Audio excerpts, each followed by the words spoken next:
if you've done your taxes previous years in TurboTax, it's really nice because you just start out with the changes. If you put in a new employer or a new social security number, for me, I got a new dependent. I'm grateful my son Jack was born in 2018, which means I enter in here a new dependent.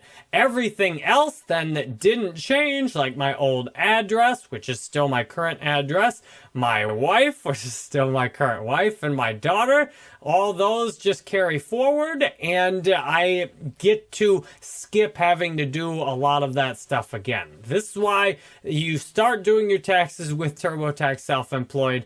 It gets a bit easier each year, which is nice because then we just focus on the things that are a little different, and doing our own taxes gets progressively easier. So the first thing I do is go in here and hit Child New Dependent and see what comes up. I also am not sure whether to hit this I sold or traded cryptocurrency box because while that's true, the tools that it might use could actually make things more cumbersome. The nice thing is I did buy a home, so I just realized I did also move, and I sold or traded cryptocurrency. You've got some more of these you can select down here.